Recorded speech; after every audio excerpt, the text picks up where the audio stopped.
Ok, boa noite, queridos. Estamos na página 6 do nosso primeiro texto de leitura. Eu vou ler com vocês. Se quiserem me interromper para compartilhar ideias, trocar saberes, a qualquer hora, tá? Podem falar, não precisam levantar a mãozinha, é só interromper e falar. O corpo negro ali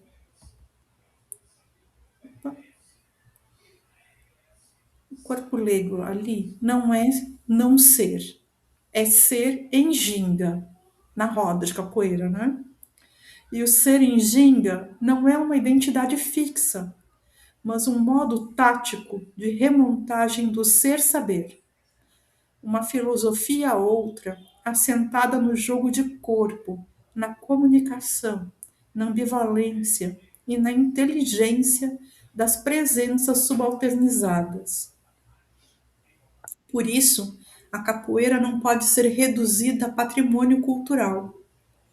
Patrimônio, quando administrado pelo Estado sem reparação, pode ser também outro nome para captura. A capoeira é arquivo vivo, mas também contra-arquivo,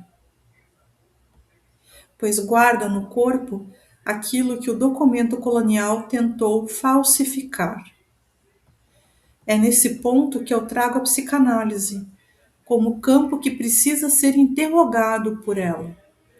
A pergunta não é apenas o que a psicanálise pode dizer da capoeira.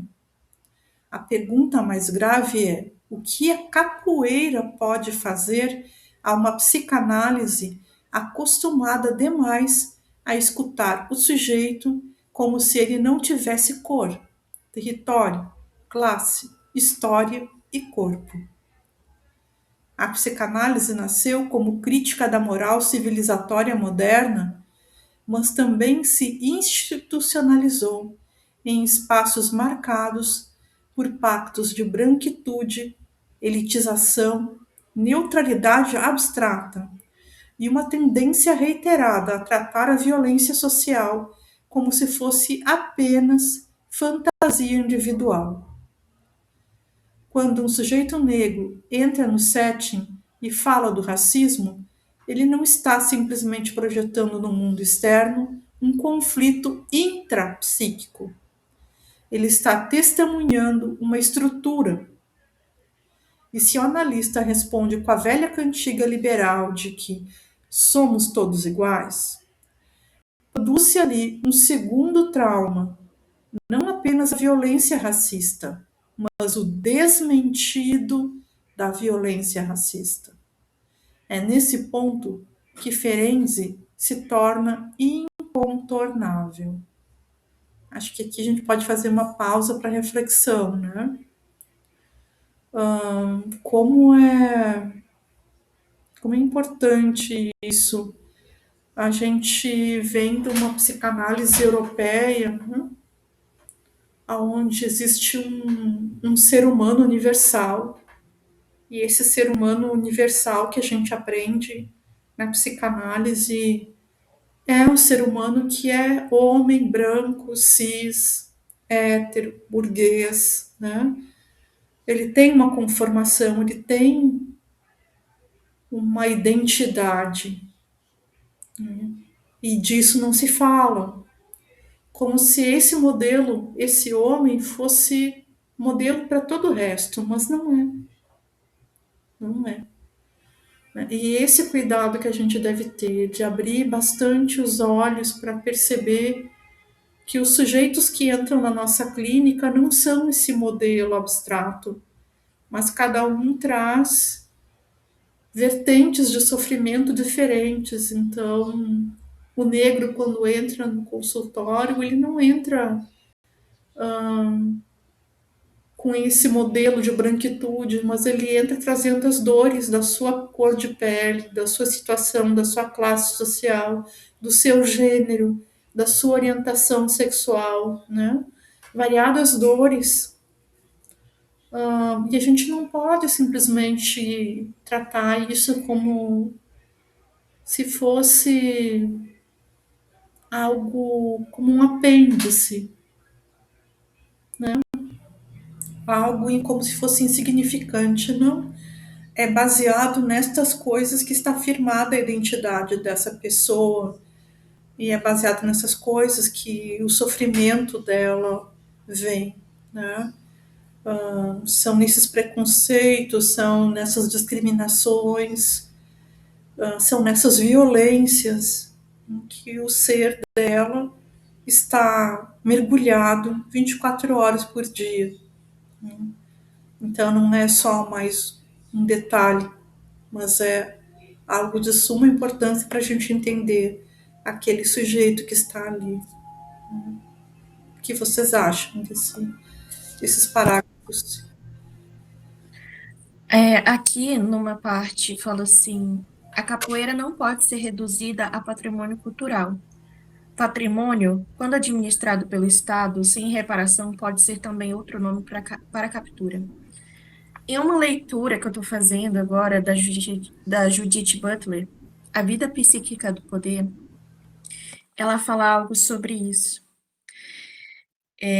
A existência social, a existência como sujeito, só pode ser obtida pela aceitação da lei, acompanhada de um sentimento de culpa, uma vez que a culpa garante a intervenção da lei e, com isso, a continuação da existência do sujeito.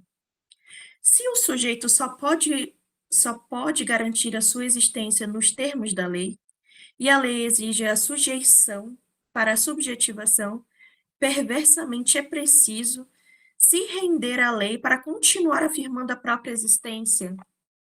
Então, uma parte desse sujeito vai embora a partir do momento que ele é institucionalizado pela lei, pelo Estado, né? Aqui, quando ele vira patrimônio cultural, uma parte dessa identidade vai embora também, porque ela precisa se sujeitar à lei para que ela possa continuar existindo e reafirmando sua própria existência e a sua própria identidade. Então, ela acaba sendo uma relação paradoxal, né, de apagamento para poder existir ao mesmo tempo.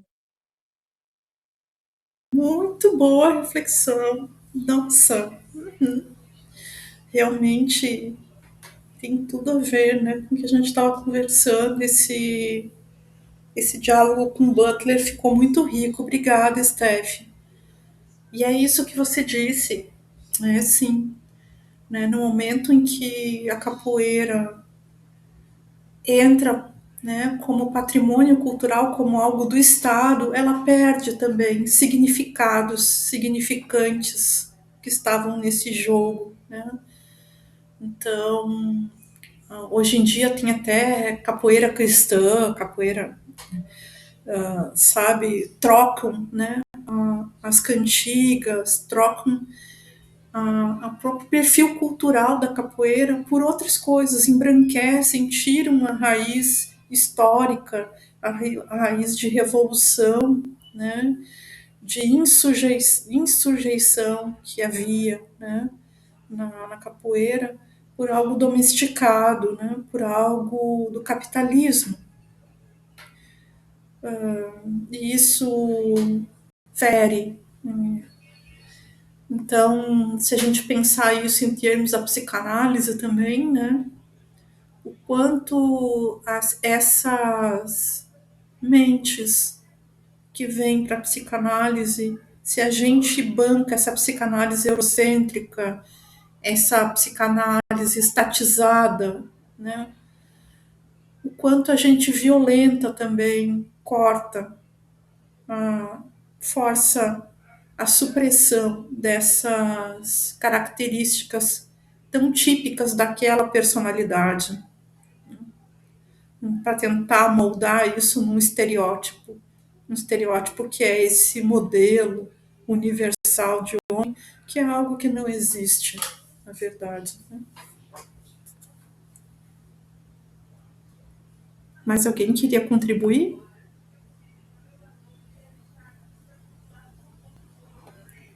Vamos seguir, então. Trazendo Ferenzi para gingar na roda. É digno de nota que Jones deitou-se a contragosto no divã de Ferenzi, a quem nunca perdoou, uma vez que Freud se recusou a analisá-lo.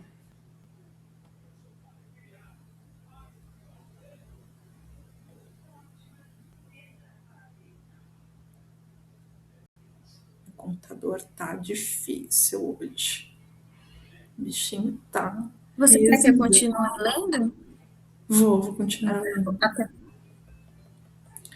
Peço licença para trazer Ferenczi para esta roda, porque ele tocou em uma ferida que a psicanálise institucional, durante muito tempo, preferiu recobrir: a possibilidade de o próprio analista, protegido por sua autoridade técnica, repetir a violência que deveria escutar.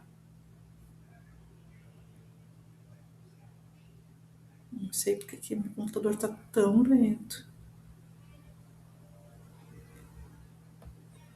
Paty, você não quer que eu leia? Quer ler? Quer ler um pouquinho? Não tem problema, É pode que, ler. como tá travando, Tá até volta ao travando, normal. tá Tá. travando mesmo. Freud abriu a cena do inconsciente como campo de conflito entre desejo, recalque, sexualidade infantil e cultura. Ferenczi levou essa cena ao ponto em que a técnica deixa de ser apenas método e passa a ser questão ética. Ele percebeu que há pacientes para os quais a frieza analítica não produz elaboração, mas reencena o abandono. Há sofrimentos para os quais o silêncio do analista não opera como tela de projeção, mas como confirmação de desamparo. Há traumas diante dos quais a neutralidade pode deixar de ser abstinência e se tornar cumplicidade. É nesse sentido que sua crítica à hipocrisia profissional dos analistas permanece atual. Ela denuncia a distância entre o que a psicanálise afirma sobre o sofrimento humano e o que, muitas vezes, suas instituições fazem diante daqueles que sofrem. Ferenczi, 1992. Pode continuar mais um pouquinho. Ferenczi não foi uma figura periférica no nascimento da psicanálise. Ao contrário, pertenceu a um núcleo mais íntimo do movimento freudiano, ao lado de Ernest Jones, Carl Abraham, Otto Henke e outros nomes decisivos para a consolidação internacional do campo. Freud o chamava de seu grão-vizir secreto, expressão que revela não apenas proximidade afetiva, mas também confiança intelectual. Ferenczi foi incumbido de proferir no Congresso de Nuremberg o discurso que propôs a criação da Associação Psicanalítica Internacional, tendo inclusive presidido a instituição entre 1918 e 1919. Contudo, como ocorre frequentemente nas instituições que transformam a fidelidade em dogma, aquele que ousa radicalizar as consequências éticas de uma descoberta acaba sendo tratado como ameaça à própria descoberta. Ferenczi não atacou a psicanálise, ele a levou a sério demais. E talvez tenha sido exatamente isso que o tornou perigoso. Ótimo. A gente pode comentar mais um pouquinho aqui. O que vocês acharam desse ponto do Ferenczi? O pessoal já conhecia Ferenczi? Já tinha lido alguma coisa dele? Eu conheço pelos comentários. Eu comecei os meus estudos de férias e fazem 6 meses. Então, eu ainda estou engatinhando. Aham. Eu Mas também li só um pouquinho. eu acho tudo muito interessante, é uma palavra tão normal, mas eu acho muito interessante as teorias de Ferenczi, sabe? A Uhum. maneira que ele lida com cada caso, a escuta dele, sabe? Que não é uma escuta 100% psicanalítica, sabe? Para você ter uma noção, Ferenc na Primeira Guerra ele ia para o fronte. Ele ficava ali em Sim. pé naquelas trincheiras ouvindo os soldados. Aham. Isso é uma riqueza de aprendizado, porque eram meninos, não é? Sem experiência de nada. Sim. Sim. Eu me reporto muito a isso ao Rio de Janeiro. Criança sai de casa e, de repente, é abordada pela polícia de maneira extremamente violenta. Tem que pegar numa Então, arma, porque senão, você, de qualquer maneira, você vai ser morto. sim, Às vezes eu faço essa correlação, sabe? perfeito. E né? A gente está numa guerra, né? A gente está numa guerra, um processo Nós estamos numa guerra. de guerra, né, com o narcotráfico. E é uma Sim, pena, porque são jovens, né? Jovens, crianças, né? Que estão na linha de frente exato. e sofrendo tanta violência da polícia, né? Enquanto a gente podia ter algo aí, uma forma de lidar com isso que fosse mais humana, né? É um processo, né? É uma. Ele já tem um esquema. Não é bem um processo, droga, a palavra me fugiu. É como se ele já tem tudo esquematizado como tem que ser. Porque, de fato, se você para pensar, quando a gente, pelo menos eu, quando paro para analisar, não é aquele menino que está ali no morro.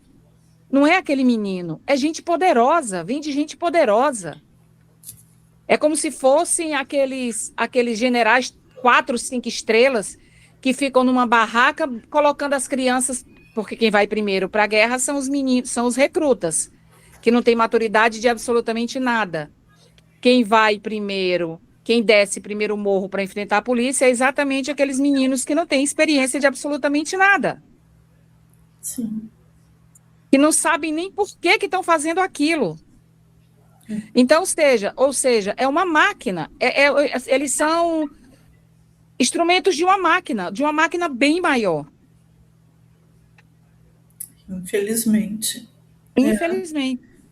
Estão ali por tão pouco, né? Enquanto que os líderes estão salvos, né? Estão seguros. Muitas vezes nem estão na favela, né, Kátia? É gente de tanto poder, de tanto dinheiro, que está em outros bairros, bem distante, bem tranquilo, né? Enquanto que aquelas crianças e jovens estão dando a vida ali, né?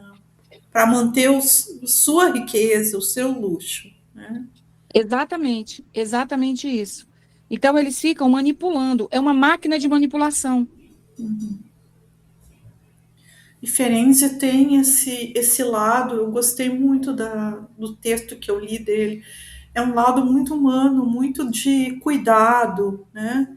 Um lado muito empático, um lado. Essa técnica dele, do holding e tudo mais, né?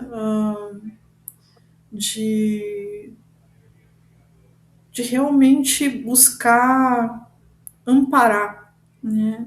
Com o seu com o seu método, amparar, né, o sujeito, eu acho muito importante mesmo. E ficou tanto tempo escondido, né, esses textos dele fora, né, do circuito de psicanalistas, né? Ô, Paty, Fala, meu bem. aqui ele fala assim, ele percebeu, isso aqui me atravessou muito. Ele percebeu que há pacientes para os quais a frieza analítica não produz elaboração, mas reensina o abandono. Há sofrimentos para os quais o silêncio do analista não opera como tela de projeção, mas como confirmação de desamparo. Há traumas diante dos quais a neutralidade não pode deixar de ser abstinência e se tornar cumplicidade. Os corpos dissidentes, eles são corpos alienados, né? Pessoas não normativas, pessoas que fogem à normalidade, né, aos padrões impostos pela sociedade do que seria o universalizado, que você comentou mais cedo, Uhum. eles são corpos alienados, então são corpos que não pertencem a ele, são identidades que não pertencem a ela. Então, não tem o seu próprio desejo, não opera a partir das suas próprias vontades, é sempre uma vontade do outro, onde ele tem que se sujeitar àquilo para caber, para não ser morto, para não ser perseguido, para não ser, enfim, sofrer todas as violências que sofre no dia a dia. Então, aqui, eu lembro que em alguns dos grupos de estudos acaba comentando sobre Ferenczi e fala que a clínica do afeto, a clínica do amparo, essa é a clínica que vai conseguir compreender e abarcar esses corpos dissidentes, esses corpos que são marginalizados e alienados. No caso, o estudo falava sobre o narcisismo, mas eu imagino que aqui cabe também falar sobre corpos dissidentes, sabe? Muito. E quando a gente fala, né, nos conceitos da escola, da escuta periférica, a gente traz esses corpos marginalizados, né? Esses corpos, tanto negros, como LGBTs, como PCDs, como as mulheres, né? São corpos marginalizados dentro da sociedade, corpos que sofrem, né, violências por não estarem nesse lugar hegemônico do corpo homem, branco, cis, heterossexual, né? Boa noite, seja bem-vinda, Ana. A gente está na página 7. Se tu tem o texto, se não, dá uma olhadinha ali pelo que a gente está compartilhando na tela. Tá joia. Está lendo. Então, isso que a Steph colocou é muito, muito importante, né? Muito legal. Obrigada, Steph. As tuas considerações estão muito boas. Te agradeço. Você pode continuar a ler para nós, Steph? Enquanto eu travo uma batalha em glória aqui Nossa. com o meu computador. Que... Tá. Sua chamada técnica ativa, depois reelaborada em direção à elasticidade técnica, precisa ser compreendida em sua complexidade e não reduzida a um gesto voluntarista do analista. Deixa eu só verificar se eu parei aqui mesmo. Acho que sim.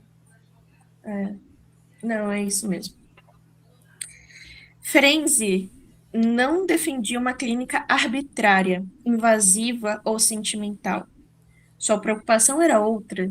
Diante de certos analisandos, sobretudo aqueles marcados por experiências traumáticas precoces, a técnica clássica, excessivamente silenciosa, poderia fracassar por repetir a distância afetiva, a indiferença e o descrédito que haviam constituído o próprio trauma.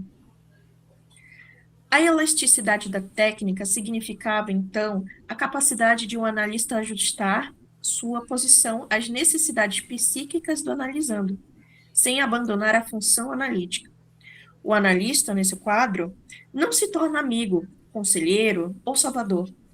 Torna-se alguém capaz de sustentar uma presença menos narcísica, menos fria, menos protegida pela blindagem da autoridade. Ferenczi desloca a clínica de uma soberania interpretativa para uma ética do tato. O tato aqui não é delicadeza burguesa, mas precisão sensível. Saber quando falar, quando silenciar, quando acolher, quando interpretar, quando sustentar e quando reconhecer que a palavra do outro foi historicamente ferida antes mesmo de chegar ao consultório. Ferenczi, 1992, Silva, 2025. Essa virada se torna ainda mais decisiva quando Ferenczi formula sua teoria do trauma em Confusão de Língua entre Adultos e a Criança. Ali, ele mostra que a violência traumática não se esgota no acontecimento inicial. O trauma se agrava quando criança, ao tentar dizer algo da violência sofrida, encontra descrédito, negação ou indiferença por parte do adulto. O adulto fala a língua da paixão, da violência, da apropriação. A criança fala a língua da ternura, da confiança, da dependência. Quando essa assimetria é violentada, a criança pode se identificar com o agressor, introjetar a culpa e perder a confiança em sua própria percepção da realidade. Mas o golpe mais devastador ocorre quando o ambiente desmente a sua experiência. O desmentido, nesse sentido, não é um detalhe secundário do trauma. É seu segundo tempo, sua inscrição social, sua repetição simbólica. A vítima sofre, fala e, ao falar, encontra um outro que diz: não foi isso, você exagera, você entendeu mal, isso é fantasia sua. É nessa cena que o trauma deixa de ser apenas ferida e se torna a estrutura de subjetivação marcada pela dúvida, pela culpa e pela alienação diante da própria dor. Ferenc, 1992. Ora, o Brasil é uma máquina histórica de desmentido.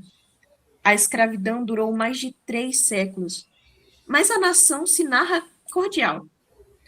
O corpo negro foi sequestrado, vendido, estuprado, mutilado, explorado, criminalizado e abandonado. Mas a ideologia nacional insiste em falar de miscigenação harmoniosa. A polícia faz da pele negra um mandado informal de suspeição, mas a sociedade chama isso de acaso, excesso individual, erro operacional. As instituições psicanalistas seguem majoritariamente brancas, mas dizem que o critério é mérito. O sujeito negro denuncia o racismo e escuta que está ressentido, identitário, exagerado, ideológico, vitimista, e aqui eu acrescento com as minhas próprias palavras o mimimi. Sim, sim. Você tá de mimimi. Sim. O que Ferenczi descreveu na cena clínica da criança desmentida encontra... Não, o que Ferenczi descreveu na cena clínica da criança desmentida encontra no Brasil uma ampliação colonial onde o negro é violentado e depois obrigado a provar a violência diante de uma sociedade que depende da negação para conservar intacta sua autoimagem. O mito da democracia racial é, portanto, uma tecnologia ferenciana de desmentido em escala nacional. Ele não impede que a violência aconteça, impede que a violência seja reconhecida como violência. E, ao impedir esse reconhecimento, produz uma segunda violência, talvez mais insidiosa, porque ataca o próprio vínculo do sujeito com a sua percepção de realidade. Vamos fazer uma pausa para discutir essa parte, acho bem importante, né? Acho que foram colocadas aí coisas muito interessantes, muito sérias, né? O desmentido, diferem-se, é essa teoria dele, né? De que acontece o trauma, a vítima vai falar sobre isso com alguém pedindo ajuda e essa pessoa, ao invés de auxiliar essa vítima, né, no caso que ele está falando é da criança, ela vai invalidar aquilo que está sendo falado. E ao invalidar aquilo que está sendo falado, vai cometer uma segunda violência, ainda mais torpe do que a primeira. Porque nesse momento, aquela criança ou aquela vítima está buscando alguém para lhe ajudar. E essa pessoa está repetindo uma violência com ela. Então, é uma violência ainda mais torpe, ainda mais profunda, né? É o segundo tempo do trauma que Ferenczi chama.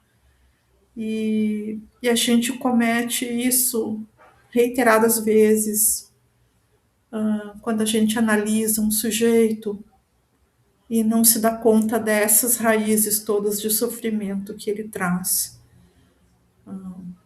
Jairo mesmo cita várias vezes quando ele fala um exemplo da Zildinha. Zildinha Nogueira conta que fazia análise por muitos anos com mesmo um psicanalista, né? Que um dia ele disse para ela assim: eu acho que vou ter que te recomendar um psiquiatra. E ela ficou muito assustada com aquilo, né? Muito surpresa. Por quê? O que está acontecendo? Porque você está com paranoia, você tem essa impressão de que está todo mundo contra você, de que as pessoas estão, né, te assediando, te violentando o tempo inteiro. Como é que pode uma pessoa branca dessas dizer isso para uma pessoa de pele negra que está sofrendo diariamente essas humilhações, essas reiteradas violências que ela contava em análise, esperando, né, obter algum auxílio dessa pessoa que ela confiou tanto a ponto de contar da sua vida. Então, como que a gente lida com isso na clínica se a gente não se dá conta de todos esses atravessamentos que essas pessoas sofrem? Se a gente não valida o sofrimento delas, né? Então, uma pessoa trans, uma pessoa negra, uma mulher, quantas violências não passa no seu dia a dia, quantas exclusões, né? E a gente não pode simplesmente colocar aí uma clínica estéril, como a clínica que Freud propõe, né? Uma clínica da neutralidade, uma clínica da abstinência. A gente tem que também se perguntar, né? Será que essas pessoas já não estão no seu limite? Já não estão tomadas pela indiferença do outro, tomadas pelo silêncio da sociedade frente àquelas violências que ela sofre? Então, nós vamos ficar silenciosos também, nós vamos desmentir também, sabe? É complicado e é muito bom ver que tem pessoas no Brasil que se preocupam com isso, como o Ferenc se ocupou lá na Europa sobre isso. Né?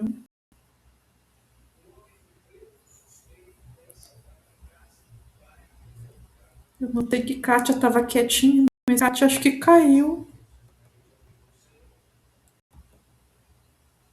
É, Kátia caiu da chamada.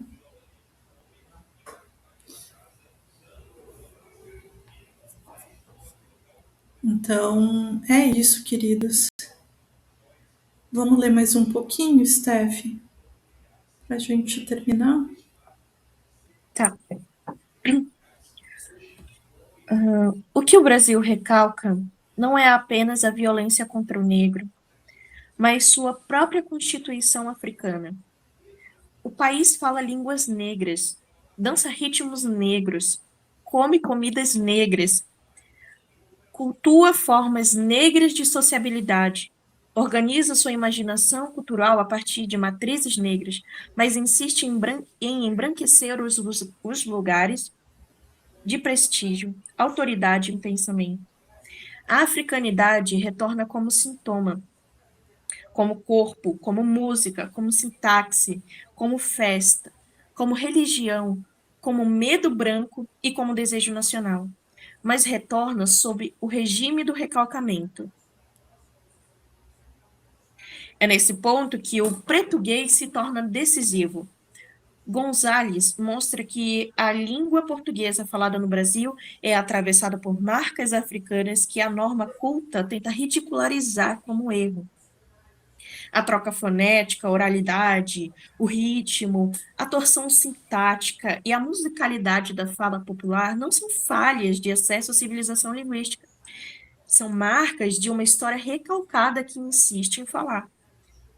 A psicanálise, se quiser escutar o Brasil, precisa escutar o português,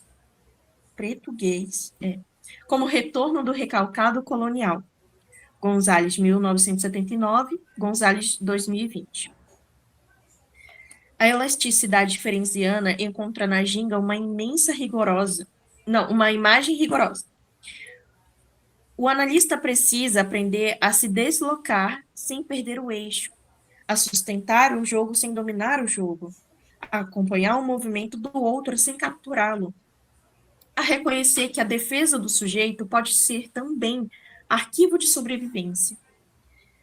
A ginga não é falta de estrutura, é estrutura em movimento. Ela não é indecisão, é inteligência diante do perigo. Na capoeira, o corpo negro aprendeu que a linha reta podia ser morte. Aprendeu que sobreviver exigia disfarce, malícia, recuo, aproximação, opacidade, leitura do adversário, economia do gesto e domínio do tempo. Uma psicanálise que se deixa ensinar por essa corporeidade precisa rever sua pressa interpretativa. Quantas vezes a clínica chamou de resistência aquilo que era prudência histórica? Quantas vezes chamou de defesa narcísica aquilo que era memória corporal de perseguição? Quantas vezes pediu associação livre a sujeitos que nunca puderam falar livremente sem serem punidos? Quantas vezes confundiu o silêncio com recusa? Quando se tratava de teste ético para saber se aquele outro suportaria escutar sem desmentir. A perseguição afere-se e revela algo sobre a política interna das instituições psicanalíticas.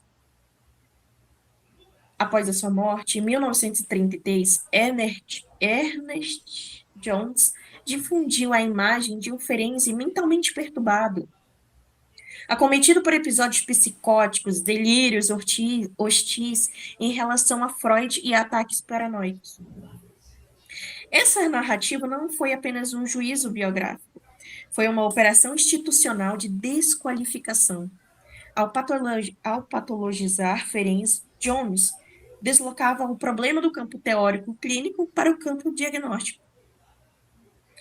Em vez de enfrentar a radicalidade de suas críticas à técnica, a frieza analítica, ao abuso de autoridade e à hipocrisia profissional, a instituição pôde tratar seus últimos textos como restos de uma mente adoecida. A manobra é conhecida. Quando a crítica ameaça o poder, transforma-se o crítico em caso. Não se debate a denúncia, diagnostica-se o denunciante, ou seja, ele virou louco. Não se responde ao argumento, ataca-se a sanidade daquele que o formulou. Ferenczi, assim, experimenta dentro da psicanálise uma forma de desmentido. Sua palavra é ouvida não como contribuição, mas como sintoma. Silva, 2025. A analogia com a capoeira deve ser manejada com cuidado, sem igualar histórias distintas. Mas há uma estrutura comum de poder que merece ser nomeada. A capoeira foi criminalizada, porque o corpo negro em movimento ameaçava a ordem racial da cidade. Ferenczi foi patologizado porque sua clínica em movimento ameaçava a ordem narcísica da instituição psicanalítica. O capoeira foi chamado de vadio, perigoso, desordeiro, criminoso. Ferenczi foi chamado de louco, psicótico, paranoico. Em ambos os casos, o poder não suportou aquilo que não conseguia domesticar. Quantas vezes nós, mulheres, somos chamadas de loucas, né? Somos desmentidas quando acontece um abuso, quando há um relacionamento tóxico, quando há um ataque, quando há ameaça à nossa vida. Nós sempre somos desmentidas, somos exageradas, estamos pensando demais, estamos ficando paranoicas. Perfeito, Steph. O- Quantas minorias passam pela mesma coisa, né? Quantas minorias passam pela mesma coisa na nossa sociedade e a gente acaba sendo ensinada nas escolas de formação, né, a, a escutar de forma muito leviana o que essas pessoas trazem, né? De colocar isso como sendo, como tu bem disse, mimimi, né? Como sendo até um defeito de personalidade, né? Uma, uma paranoia, um sendo um estado meio delirante, né? De confusão mental, de mania de perseguição, né? É como é importante a gente ler isso e se dar conta. E aqui ele fala da capoeira, né? E coloca no gingado da capoeira essa forma do povo negro buscar existir contornando esses problemas, né? Contornando. E como isso pode aparecer na clínica, né? Esse jogo de corpo pode aparecer na clínica, como se esquivar de perguntas, se esquivar dos questionamentos, ter uma certa resistência ao tratamento psicanalítico, pode não ser exatamente um problema intrapsíquico desse sujeito que está ali sendo analisado, mas uma forma histórica dele resistir às violências que ele vem sofrendo da branquitude. Então, o quanto a gente tem que nos adaptar enquanto analistas, né, a esse jogo de capoeira, entrar nesse jogo de capoeira com analisando, né, fazer esse jogo de ir e voltar, de receber aquela agressividade ou aquele silêncio, né, e contornar isso também com o nosso corpo, com a nossa mente e buscar de modo flexível estar presente e estar no jogo com ele, né, para conquistar essa confiança e para chegar mais perto dele, né, chegar junto. Então, queridas, obrigada pela presença aqui. Obrigada, Steph, pela leitura muito gostosa. Que bom ter uma companheira para compartilhar aqui essa leitura, essa responsabilidade de ler esse texto. Tu leu lindamente. Muito obrigada, querida, por emprestar tua voz para nós. Ana, obrigada por estar aqui com a gente, querida, escutando. Se tu tens algo para dizer do texto, aproveita para nos dizer, para contribuir também um pouquinho antes da gente encerrar. Oi, meninas, desculpa o atraso. Eu Não tem tava. problema. O movimento cartéis tá uma loucura, né? Uhum. E aí entrei meio atrasado ali, né? Ouvi só um pedacinho aí do texto. Mas assim, faço minhas suas palavras, Paty, porque a gente vê muito essa revitimização, né? Das pessoas que elas precisam, ao invés de ser defendidas, elas precisam provar que elas estão sofrendo violência. Elas precisam provar que elas estão sofrendo preconceito, né? Quando deveria ser o contrário, quando elas deveriam ser defendidas daquilo que elas estão sofrendo, né? Então, é muito pertinente esse texto, é muito reflexível, né? É bom para a gente refletir mesmo, né? E tentar